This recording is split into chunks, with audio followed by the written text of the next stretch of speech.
1916 പ്രസിദ്ധമായ ലക്നൗ ഉടമ്പടി ആരൊക്കെ തമ്മിൽ ഒപ്പുവെച്ചു? ബാലഗംഗാധര തിലകും മുഹമ്മദ് അലി ജിന്നയും. ഇന്ത്യക്ക് സ്വാതന്ത്ര്യം ലഭിച്ചതിനു ശേഷം ഭാഷാടിസ്ഥാനത്തിൽ സംസ്ഥാനങ്ങളെ പുനഃസംഘടിപ്പിക്കാൻ ഇന്ത്യ ഗവൺമെന്റ് നിയമിച്ച കമ്മീഷൻ ഏതാണ്?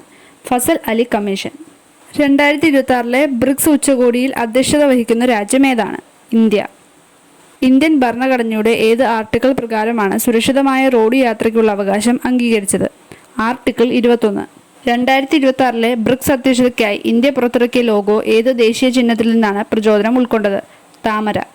ഇന്ത്യ USA ബന്ധത്തെക്കുറിച്ചുള്ള പ്രസ്താവനകൾ. 1954 പാകിസ്ഥാൻ പ്രധാന അംഗമായി US, സീറ്റോ, സെൻഡോ എന്നീ സൈനിക സംഘടനകൾ രൂപീകരിച്ചപ്പോൾ ഇന്ത്യ US ബന്ധത്തിന് വലിയ തിരിച്ചടി നേരിട്ടു. അമേരിക്കയുമായുള്ള സാമ്പത്തിക ബന്ധം വികസിപ്പിക്കാൻ സഹായിക്കുന്ന സാമ്പത്തിക പരിഷ്കാരങ്ങൾ ഇന്ത്യ ആരംഭിക്കുന്നു. ശീതയുദ്ധ രാഷ്ട്രീയത്തിലേക്ക് വലിച്ചിഴക്കപ്പെടാൻ വിസമ്മതിച്ച നെഹ്റു വിദേശ നയത്തിലും ബന്ധങ്ങളിലും ഇന്ത്യക്ക് ആവശ്യമായ പ്രവർത്തന സ്വാതന്ത്ര്യം നൽകുക എന്ന ലക്ഷ്യത്തോടെ ചേരിചേരാ നയം സ്വീകരിച്ചു. കേന്ദ്ര സർക്കാരിന്റെ ഒരു രാജ്യം ഒരു തെരഞ്ഞെടുപ്പ് എന്ന ആശയത്തെക്കുറിച്ച് പഠിക്കാൻ നിയോഗിച്ച സമിതിയുടെ അധ്യക്ഷനാരാണ്? Ramnath Kovind.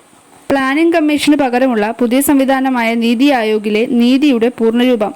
National institution for transforming India. ദേശീയ ഗാനം പാടുന്നത് ഏത് രാഗത്തിലാണ്? ഉത്തരം ശങ്കരാഭരണം.